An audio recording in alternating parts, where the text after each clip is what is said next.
Hello, and welcome to another story made to help you practice English listening.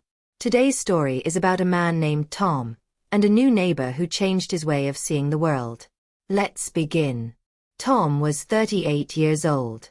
He lived in a small house on Maple Lane, in a quiet town where nothing big ever happened.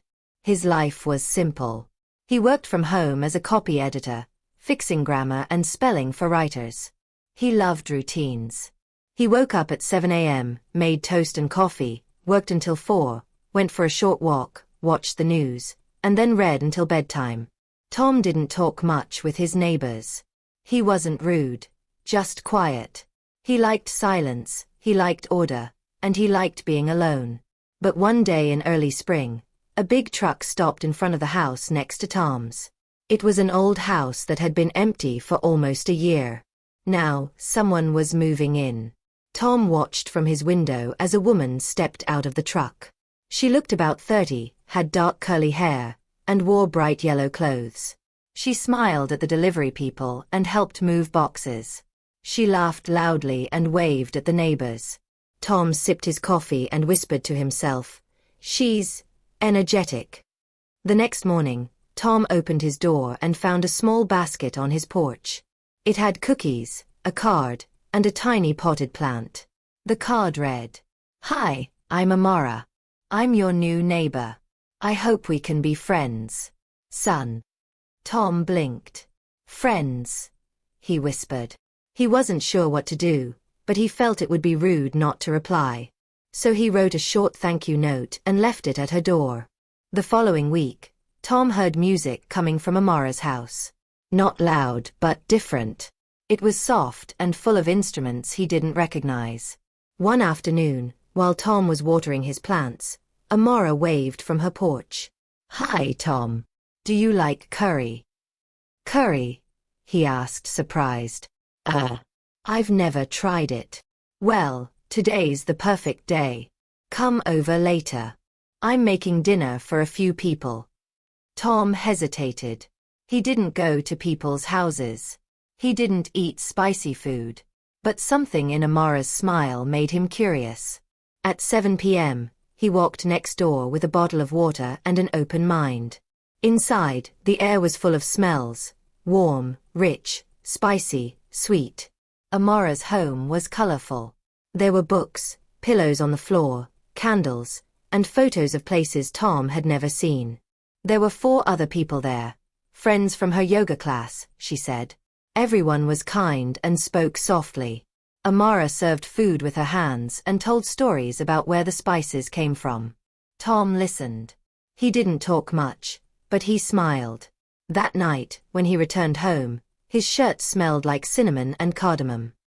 He sat down and wrote in his journal, "I had curry tonight. It burned my mouth. But I think I liked it." Over the next few weeks, Amara and Tom started talking more. She told him she was born in India but grew up in Canada. She moved to the town to escape the noise of the city and to be closer to nature. She taught yoga in the mornings and made candles as a hobby. She liked dancing, singing, and watching clouds. Tom listened to her stories with interest. He told her about his love for books, quiet walks, and grammar jokes. One day, Amara knocked on Tom's door with a tiny book in her hand. "It's a book of poems," she said. "They're short and simple. Want to read one together?" Tom, who never read poetry, said yes. They sat on his porch and read a poem about the wind. Then another. And another. After that, they made it a weekly thing. *** poetry Thursdays. ***. Soon, Tom's world began to change.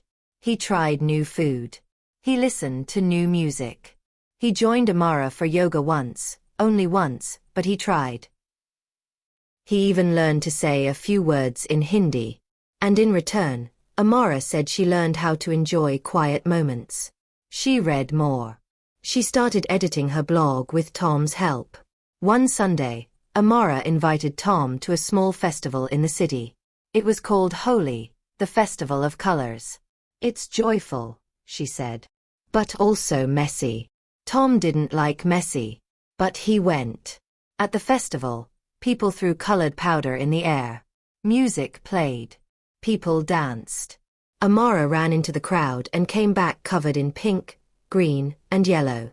"Your turn," she shouted, throwing a handful of blue at Tom. He laughed. A real, full laugh. That night, as he washed the color from his face, Tom felt different. Lighter. Like he had opened a window inside himself. A few weeks later, Amara's candle business started growing. She was invited to teach in a new city. "I might move," she told Tom one evening. He was quiet. "Will you miss me?" she asked. He nodded. "Yes. A lot." She smiled. "Me too." Before she left, they had one last poetry Thursday.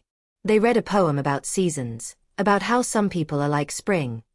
They bring life, color, and warmth, even if they don't stay forever. After she left, Tom kept the little potted plant she had given him the first day. He watered it every morning. He still walked the same street, drank the same coffee, but now he smiled at his neighbors, tried new recipes, and once in a while, read a poem aloud on his porch. Amara had brought something into his life, a little chaos, a lot of light, and a reminder that even quiet hearts can welcome new songs.